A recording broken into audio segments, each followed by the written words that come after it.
지난 시간에 출애굽기 19장 1절부터 6절 동안 말씀을 같이 들었습니다.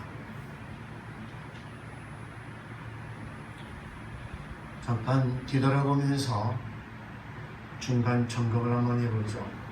이 출애굽기는 기록 시기가 확실하지 않습니다. 기록 장소도 확실하지 않습니다. 기록한 자는 누구냐? 모세와 에스라의 손을 통해서 기록된 것입니다. 대상자는 누구를 향하여 쓰여졌는가? 모든 시대의 모든 사람들을 대상으로 해서 쓰여진 것입니다. 여기에 주요 내용은 무엇인가? 애굽을 탈출한 내용, 그 다음 시내산 언약, 그 다음에 성막 건축이 되겠습니다. 이 출애굽기를 기록한 목적이 무엇인가? 이스라엘 민족의 기원과 이스라엘 민족에게 사명을 보여주기 위한 그러한 목적으로 쓰여진 것이죠. 창세기를 바르게 읽은 다음에라야 출애굽기를 읽을 수 있습니다. 사실 창세기라는 책은 출애굽기보다 훨씬 후대에 기록되었을 가능성이 있습니다. 그러나 먼저 읽어야 할 책이기에 창세기를 먼저 놓고 출애굽기를 뒤에 놓은 것입니다. 창세기가 지금의 모습으로 기록된 것은 아무리 빨려도 아마 다윗 왕 이후에 기록되었을 것입니다. 이 말이 뒷받침되는 그러한 내용은 창세기 14장 14절과 창세기 36장 31절에 보면 내용을 알 수 있습니다. 한번 보실까요? 뭐라고 되어 있는가? 창세기 14장 14절.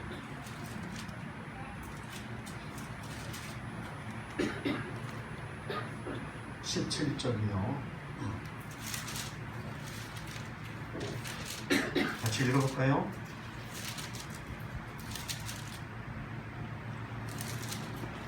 (14장 14절) 같이 시작.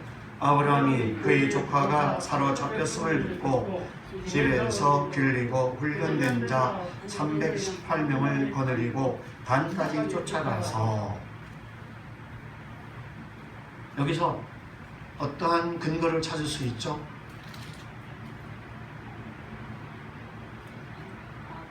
지금 창세기인데요. 맨 끝에 보면, 끝절에 보면 단이라는 말이 나옵니다. 단이라는 말은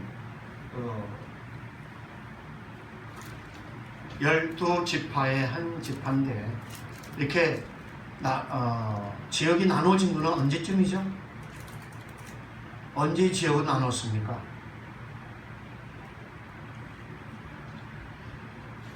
가나안 땅에 들어간 후에 나누어진 것입니다. 그때 단이라는 말이 나오니까 창세기에 이 말이 쓰여졌다는 것은 한참 후에 쓰여졌다는 것을 우리가 짐작할 수가 있죠. 이해됩니까? 이해됩니까? 예. 창세기에서 단이라는 말이 나올 수 없지 않습니까? 자, 이때 단이라는 말이 나왔던 것은 창세기가 조금 전에 말씀드렸던 대로 아마 모세 이후에 기록이 되지 않은가라고 짐작할 수 있습니다. 또 한 군데는 볼까요? 36장 31절입니다. 36장 31절.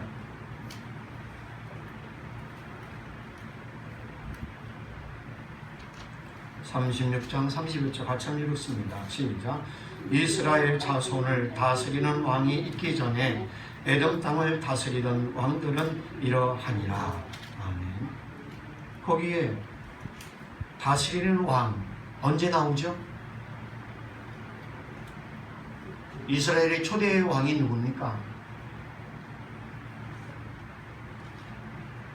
사울 왕이었죠.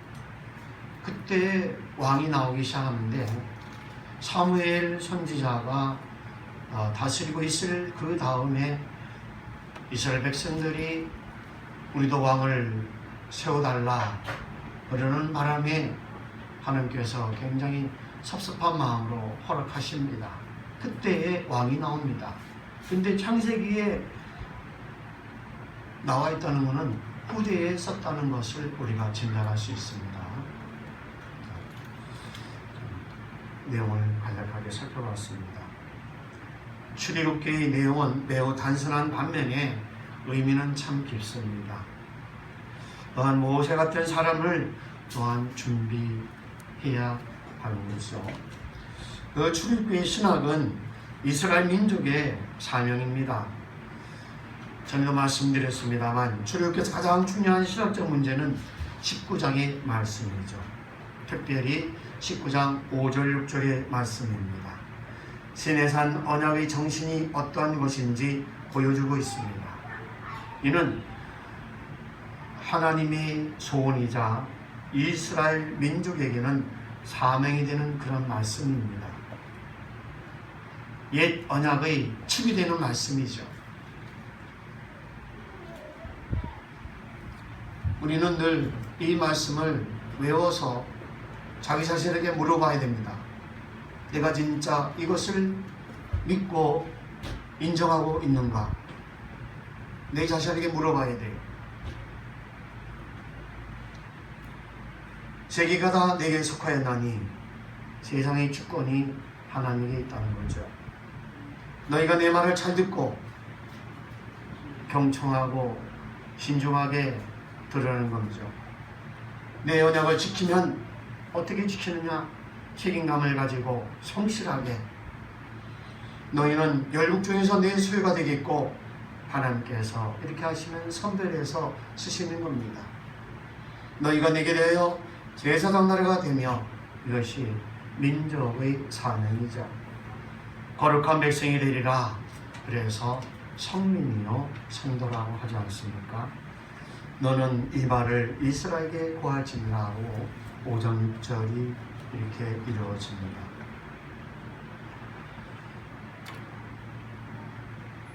제가 설교할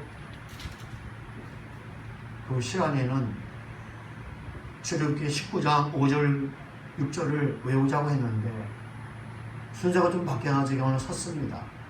다 외우셨는가요? 5절 6절 다 못 외우셨죠? 못 외우셨죠? 그런데 고개를 흔들면 외우셨다는 겁니까? 꼭 외우시기 바랍니다. 한번 다시 한번 읽어봅니다. 19장 5절 6절 출애굽기 19장 5절 6절입니다. 시작. 세계가 다 내게 속하였느니 너희가 내 말을 잘 듣고 내 언약을 지키면 너희는 모든 민족 중에서 내 소유가 되겠고 너희가 내게 대하여 제사장 나라가 되며 거룩한 백성이 되리라. 너는 이 말을 이스라엘 자손에게 전할지니라. 아멘. 우리 생활에서 잠깐 비춰볼까요? 내 소유가 되는 것은 항상 어디에 있습니까? 내 소유되는 것은 항상 어디에 있습니까? 내 주변에 있어요.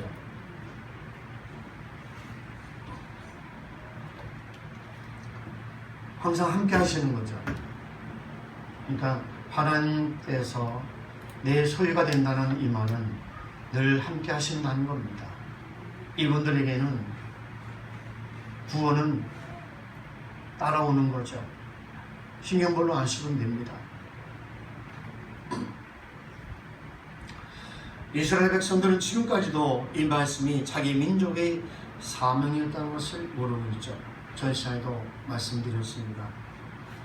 하나님께서는 아무 힘없는 백성들을 애굽에서 이끌어내시고 시내산에서 언약을 맺어 자기 백성으로 삼으시고 이스라엘 백성들을 통해서 세계 만국 백성들을 하나님께로 돌아오게 하시려는 계획을 세우셨습니다. 다시 말하면 이스라엘 백성들을 선교 민족으로 제사장 나라로 삼으시려고 애굽에서 인도하여 내신 것이죠.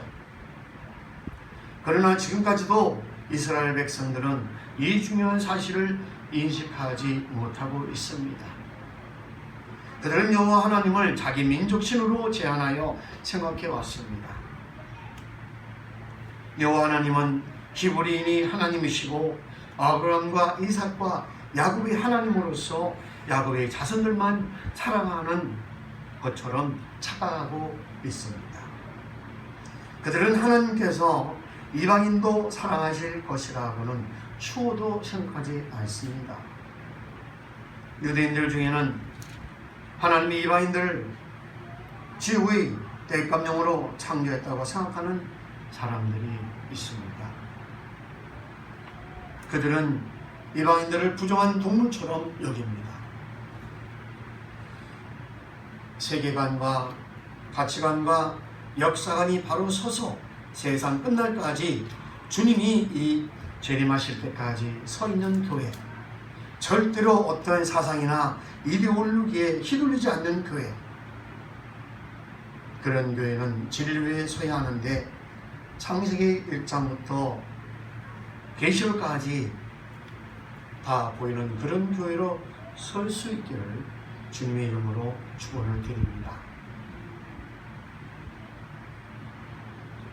신비로운 그런 것에 우리는 마음도 두지 말아야 됩니다.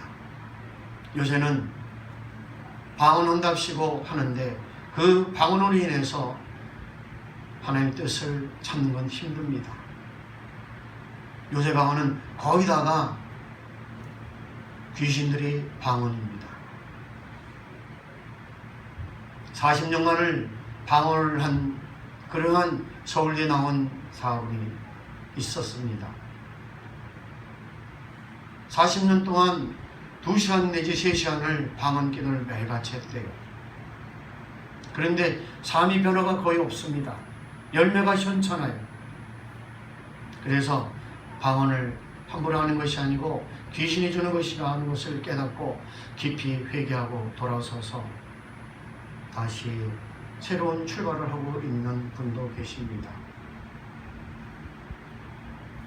우리는요, 주변에 미혹하는 것들이 말세 지말이기 때문에 많습니다. 엘리야 시대 때, 엘리사 시대 때 얼마나 많은 놀라운 기적을 행했습니까? 엘리사는 엘리야의 능력에 7배를 더한 그러한 능력을 가지고 있음에도 불구하고 전도를 당한 분이 거의 없어요. 전도가 된 분이 없습니다. 그렇게 놀라운 그 기적을 행했는데도 하나님께로 돌아온 분이 없습니다. 어떠한 신비한 역사가 있어야 전도가 된다, 그게 아니라는 것이죠. 반드시 말씀에, 진리의 말씀에 바로 서야 될 줄로 압니다. 주변에서 누가 아는 사람이라도, 가까운 친척이라도 절대로 이런 것에 바로 서지 않고 다른 것으로 미혹하면은 여러분들 깊이 생각해 보시고 절대로 흔들리지 마십시오. 엘리야 때는 수냄 여인 한 사람만이 전도를 받았어요. 엘리사 때는 누가 한 사람이 전도됐느냐?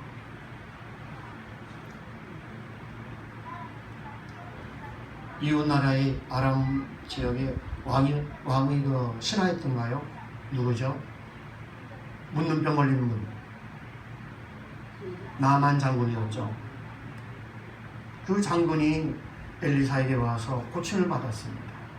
그리고 예수를 믿겠다고 그랬어요. 그렇게 놀라운 그러한 이적을 행한데도요, 돌아온 분이, 하나님께 돌아온 분이 없었다는 겁니다.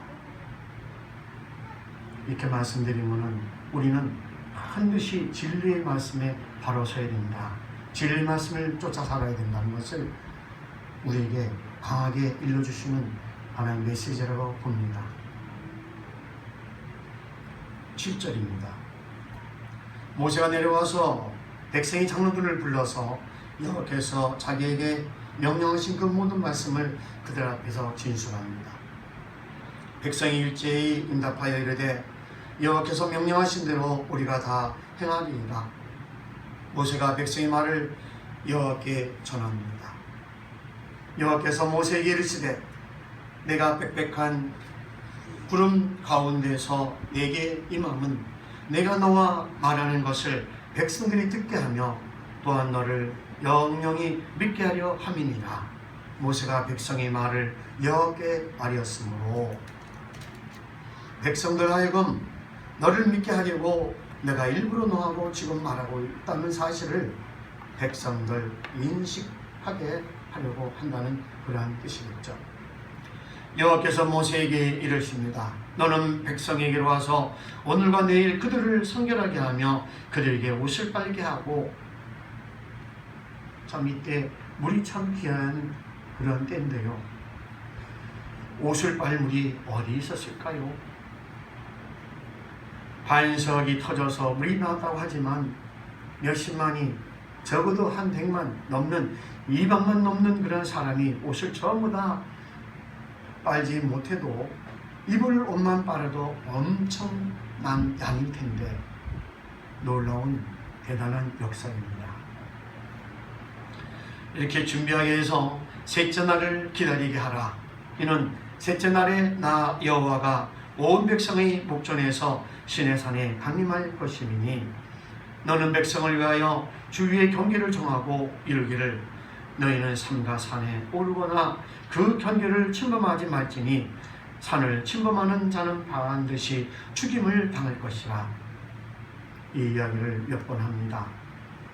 반복해서 백성을 단속해라, 그런 이야기죠.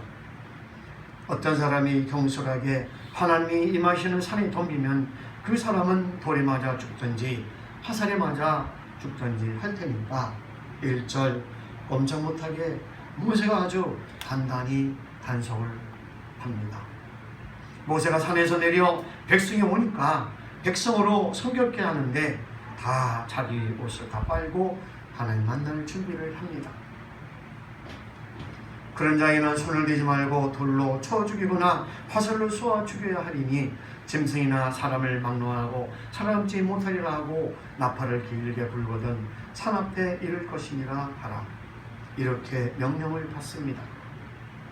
모세가 일을 하려고 할 때 한두 가지 조건이 선결되어야 하는데 모세를 믿게 하는 것이 아니고, 사실은 모세가 중간 역할을 해서 하나님과 이스라엘 백성 사이에 믿음이 생기게 해야 하는데, 그렇게 하려면 먼저 모세를 믿어야 모세가 한 말을 믿을 것이 아니겠습니까? 그래서 하나님께서는 백성들이 어떻게 하면 모세를 믿게끔 해줘야 하겠다. 하나님께서 백성들 하여금 모세를 믿게끔 해주시고 한 것이죠. 이것이 잘 안되면 모세의 말이 백성들에게 전혀 영향력이 없는 거죠.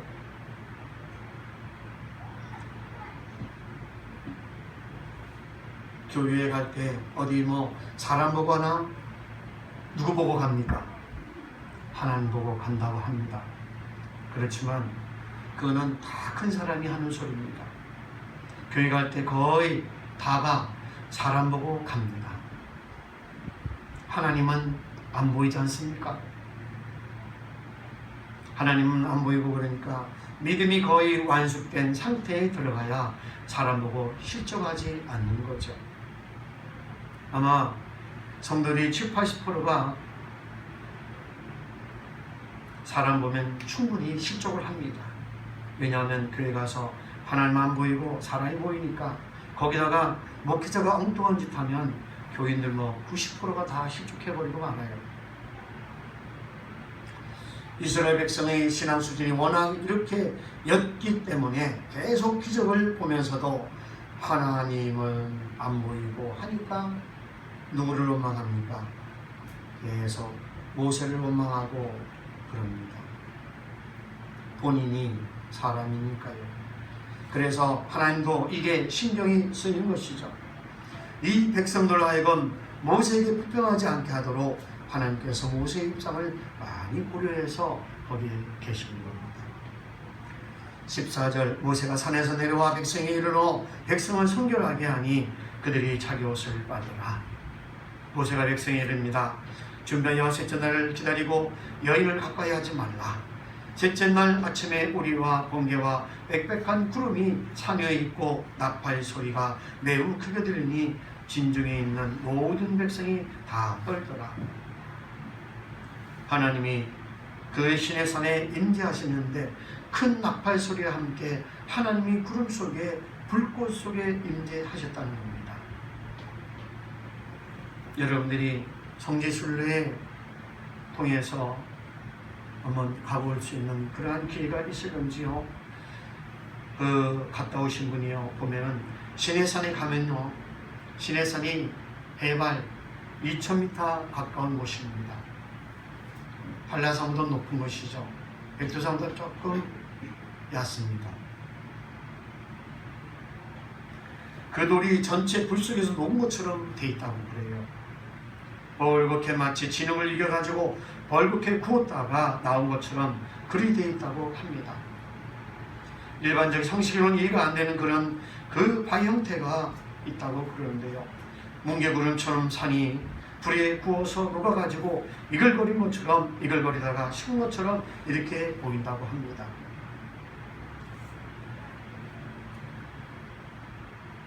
지구상에 유일하게 하나님이 정말 임재하셔서 모세와 대면하면서 말씀하시던 그 시내산에, 그래서 우리가 힘들지만 성지순례 갈 때 시내산을 다 보는 것이죠. 17절 모세가 하나님을 맞으려고 백성을 거느리고 진에서 나오매 그들이 산 기슭에 서 있는데 시내산의 연기가 자욱하니 여호와께서 불 가운데 거기 강림하시니라. 그 연기가 온기 가마 연기같이 떠오르고 온 산이 크게 진동하며 나팔 소리가 점점 커질 때에 모세가 말한즉 하나님이 음성으로 대답하시더라. 여호와께서 시내산 곧 그 산꼭대기에 강림하시고 모세를 그리로 부르시니 모세가 올라가매 여호와께서 모세에게 이르십니다. 내려와서 백성을 경고하라. 백성이 밀고 들어와 나 여호와께로 와서 보려고 하다가 많이 죽을까 하노라. 또 여호와께서 가까이 하는 제사장들에게 그 몸을 성결히 하게 하라. 나 여호와가 그들을 칠까 하노라. 모세가 여호와께 이르되 주께서 우리에게 명령하여 이르시기를 산주위에 경계를 세워 산을 거룩하게 하라 하셨사온즉 백성이 시내산에 오르지 못하니이다. 24절 여호와께서 그에게 이르시되 가라. 너는 내려가서 아론과 함께 올라오고 제사장들과 백성에게는 경계를 넘어 나 여호와에게로 올라오지 못하게 하라. 내가 그들을 칠까 하노라. 모세가 백성에게 내려가서 그들에게 알립니다. 하나님이 그 거룩하심과 그 엄하심, 그런 위엄이 사람이 함부로 막 가서 그렇게 할 수 없는 그런 게 아니라는 겁니다. 우리가 버르장머리 없는 손주가 할아버지 수염을 잡고 하는 그렇게 버르장머리 없이 할 그런 것이 아니라는 것입니다. 가까이 가기만 해도 사람이 막 죽어버린다는 겁니다. 그러니까 일정한 간격을 두어야 하는 굉장히 위험한 거죠.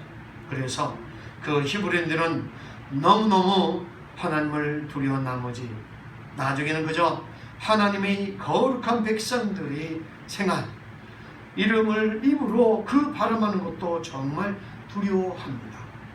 아예 발음을 하지 않습니다. 하나님 이름을 여호와라 그 발음을 하지 않는다는 겁니다. 책을 읽다가도 그 글이 나오면 여호와라고 그 발음을 하지 않고 주의 이름이다 하고 지나간다고 합니다. 그 정도로 두려워합니다. 유대인들을 보면 하나님 너무 두려웠기만 한 하나님으로 봐서 이것이 문제인 거죠. 또 문제가 한 가지 있습니다. 우리 기독교들은 거꾸로 도무지 하나님을 두려운 줄 모릅니다. 큰 문제입니다. 너무너무 기독교인들이 하나님 두려운 줄 몰라서 이것이 문제이죠. 유대인들은 유대인 나름대로 문제가 있고 그다음에 기독교인들은 기독교인대로 문제가 있습니다. 이렇게 해서 시내산 언약을 맺을 준비가 된 것이죠. 시내사에 맺은 핵심은 우리에게 뭘 주신 것이죠? 모세에게 하나님께서 뭘 주십니까? 두 돌판에다가 뭐를 주십니까? 십계명 주신 거죠. 이 십계명을 해석하게 되면 뭐가 됩니까? 레위기가 됩니다. 레위기를 쉽게 설명한 것이 무엇입니까? 신명기입니다. 이 십계명을 만난 그러한 장면은 다음 시간 20장에서 만나 뵙기로 하겠습니다. 기도합니다.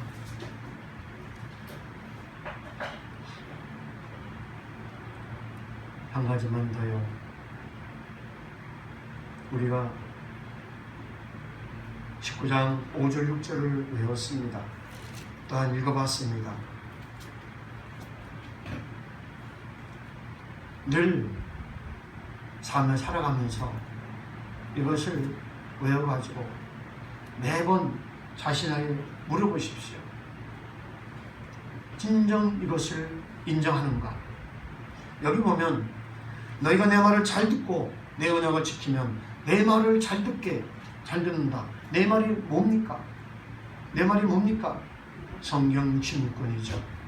그러니까 우리에게 향한 하나님의 사랑의 말씀이 무엇인지를 알기 위해서는 이 성경을 우리는 매일같이 읽어야 된다는 겁니다. 그래야지만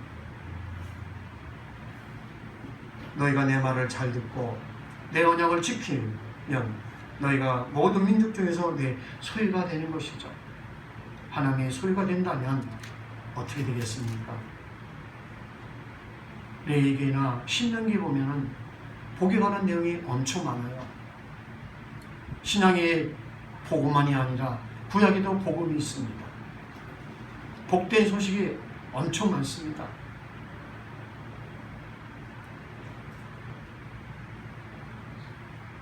이러한 저와 여러분 되기를 간절히 소망합니다. 기도드립니다.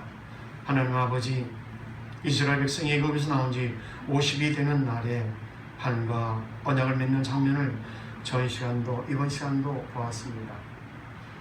오늘날 교회도 도무지 하나님 말씀을 듣지 않고 약속을 지키지 아니함으로 교회가 힘을 잃어버리고 그런 모습을 가지고 있습니다.